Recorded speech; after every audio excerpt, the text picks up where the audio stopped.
You think hiding gold in a cave was clever?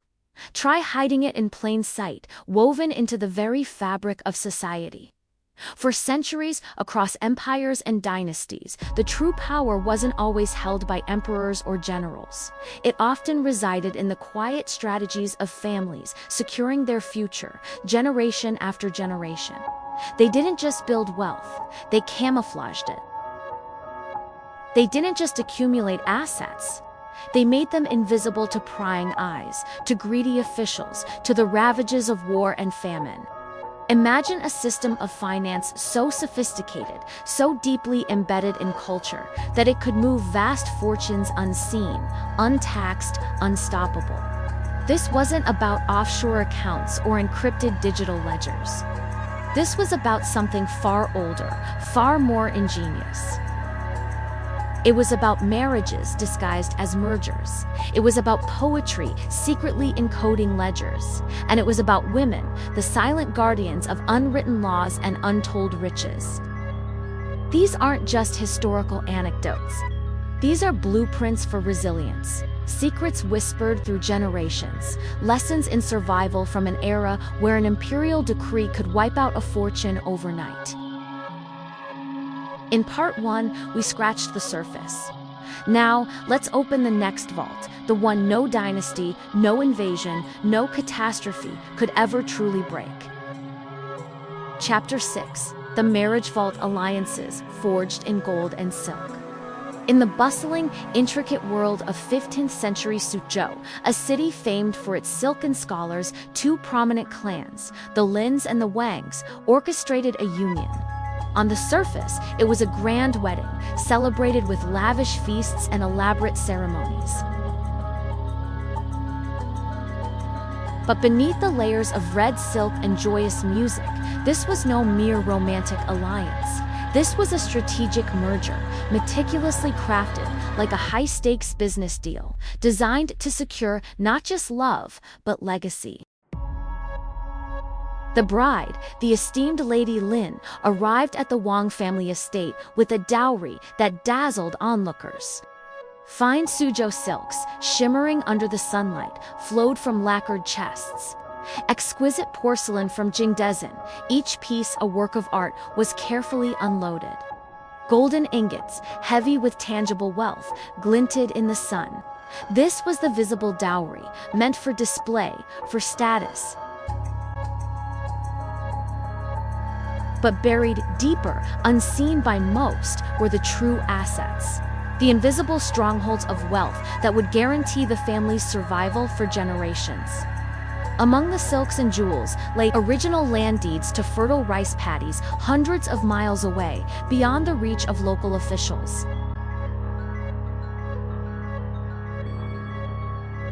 Detailed merchant loan contracts, some with powerful regional traders, securing future income streams. Ownership scrolls for entire fleets of cargo junks, navigating the Grand Canal, controlling vital trade routes.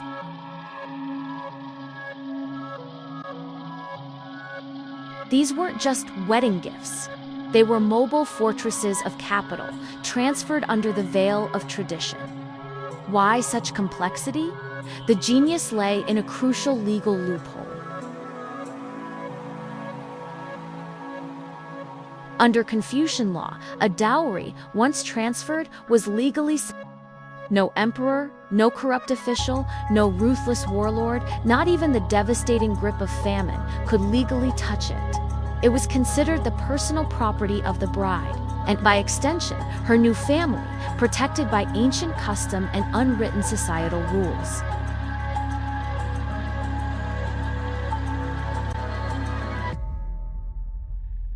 This was a legal firewall, a silent pact understood by the powerful elite, and these families knew exactly how to use it.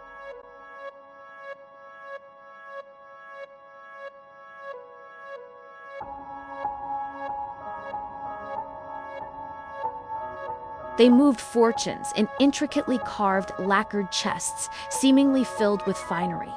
They encoded influence and control over vast networks in the very patterns of the Silent Matriarchs, and they transferred it not via banks, which were often unstable or easily seized, but via brides, human conduits of wealth, cloaked in elegance and tradition. Terms of these hidden agreements were often memorized, whispered from mother to daughter-in-law, never written down, making them virtually untraceable. Control over vital trade guilds, intricate networks of debt owed by rivals, even preferential access to strategic ports. All this could be silently transferred, hidden behind the sacred veil of marriage.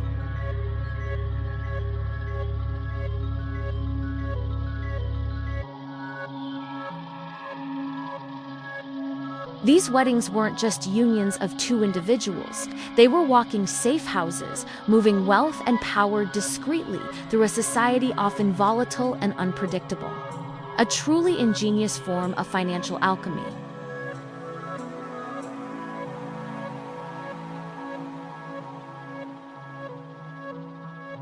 Chapter 7.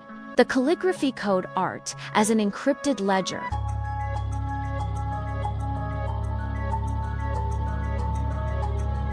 Imagine a quiet, sun-drenched study in Hangzhou, a city renowned for its breathtaking Westlake and scholarly traditions.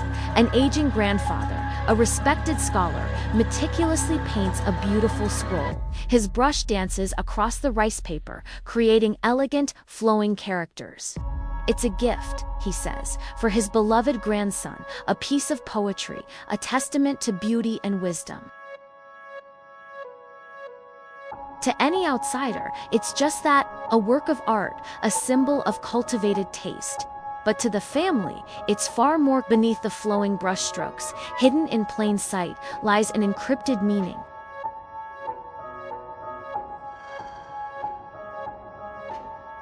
This scroll is a cipher, a sophisticated code understood only by those initiated into the family's silent language. Each stroke, each delicate curve, the precise spacing between characters, the subtle variations in ink density, all were meticulously designed to represent a number, a name, a date, a debt owed, or a shipment expected. It was hidden data, without the need for invisible ink, without physical ledgers that could be seized or destroyed.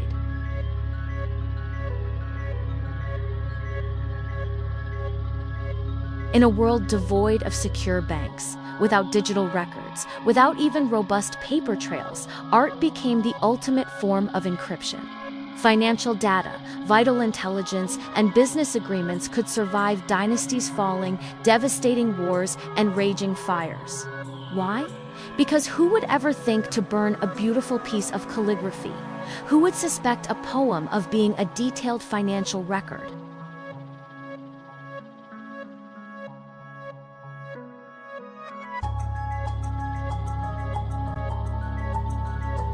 These seemingly innocuous scrolls were far from mere decorative pieces.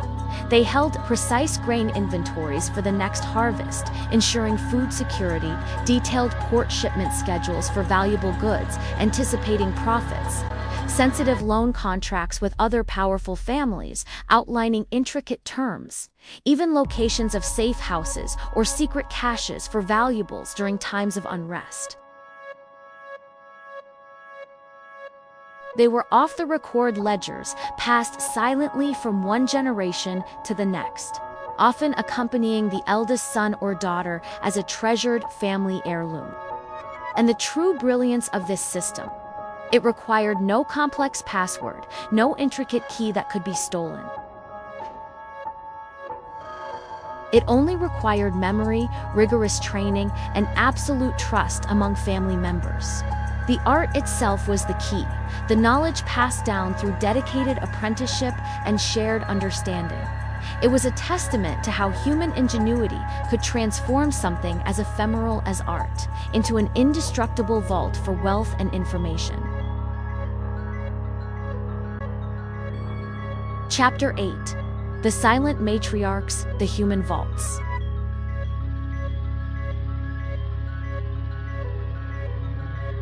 History books love to remember emperors, generals, and powerful male figures. But for the actual continuity, for the threads that truly held powerful families together across centuries of upheaval, the real custodians were often women whose names were rarely, if ever, written down. These were the Silent Matriarchs. Consider an aging widow in the coastal province of Fujian, a hub of maritime trade. She held the family seal, not just a simple stamp, but a potent symbol of veto power. Nothing significant, no major business decision, no large transaction, moved forward without her quiet, often unspoken word. Her approval was the ultimate lock. Her disapproval, the unbreakable chain. In Guangdong, another vibrant trading region, matriarchs wouldn't sign contracts in bustling marketplaces. Instead, they would whisper intricate financial blueprints, trade routes, and strategic alliances after dinner. As the family gathered for tea, these plans weren't written down, they weren't recorded in official ledgers, but they were never, ever forgotten. They were etched into the memories of those chosen to carry the legacy.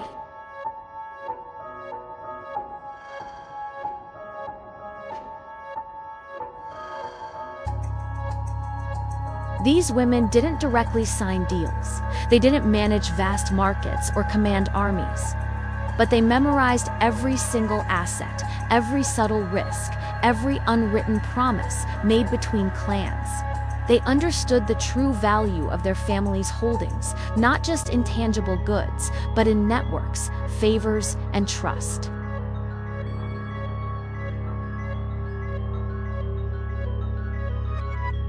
They were the human vaults, discreet, seemingly unassuming, yet absolutely indestructible and central to the family's survival. Their knowledge was their power, and their power was absolute. A single betrayal from a son, a nephew, or a son-in-law, these matriarchs, through their vast, memorized networks and their deep understanding of family dynamics, could, with a few quiet words, dismantle an entire network just by revoking the intangible currency of trust.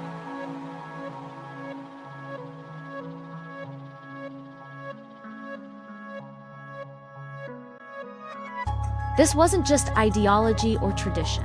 It was pure survival logic. Trust the one who can remember everything, who understands the deepest connections, and who can reveal nothing to outsiders. Their wisdom, their memory, and their unwavering dedication to family continuity were the most secure vaults imaginable.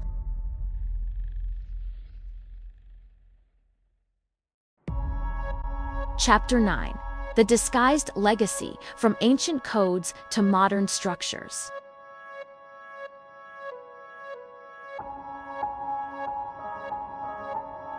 Centuries have passed, dynasties have risen and fallen. The world has digitized, globalized, yet the fundamental game of securing and transferring wealth discreetly and effectively hasn't truly changed. Only the tools have evolved.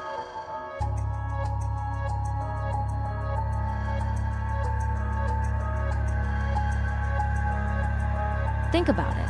Prenuptial agreements today mirror the strategic dowries of old, defining financial boundaries within marriages.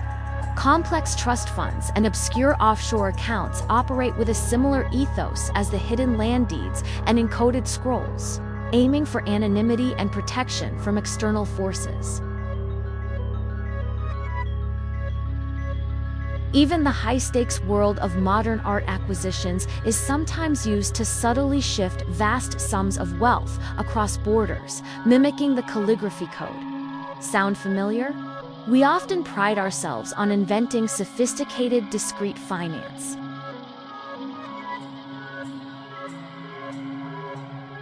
But those ancient families did it first, and arguably, with far greater ingenuity, given their limitations, they did it.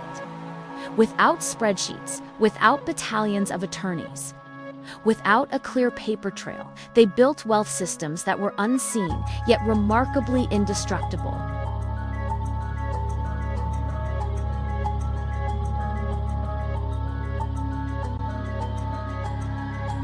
And they worked, not because they relied on complex technology or impenetrable laws, but because they were built on people, on memory, on trust, on deep cultural understanding. They understood that the most secure vault isn't made of steel, but of human connection and ingenious adaptation. Wealth isn't just about money, gold, or property. It's about memory, it's about legacy, and it's about the incredible resilience of human ingenuity passed down through generations.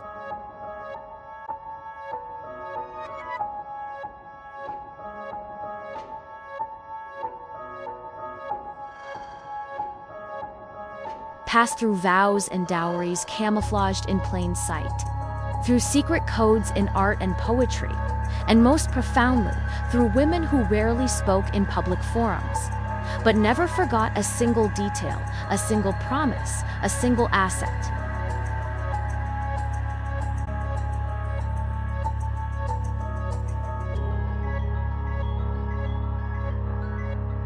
They were the true torchbearers, safeguarding their families' futures with astonishing wisdom, silent power, and unwavering resilience.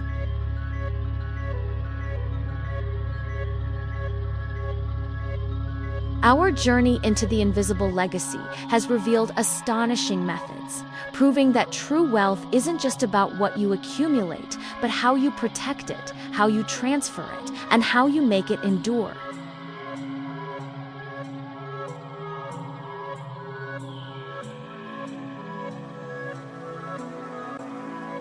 In Part 3, we won't follow the money nor the hidden codes. We'll delve even deeper, following the very fabric of family life, the rituals, the omens, the invisible signs only family insiders could truly read.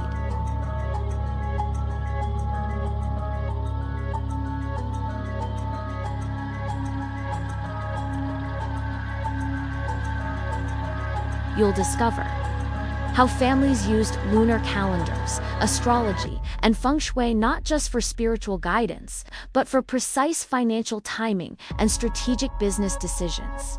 Why ancestral rituals became secret gatherings, not just for honoring the past, but for discreetly updating coded wealth and passing on vital information.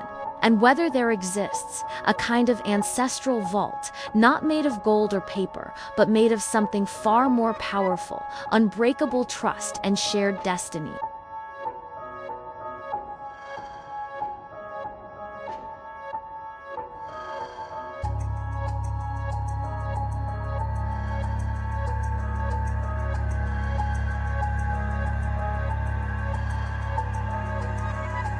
Which invisible tactic surprised you most today? The marriage vault, the calligraphy code, or the silent matriarchs? Let us know in the comments below. Don't just protect your fortune, protect your story.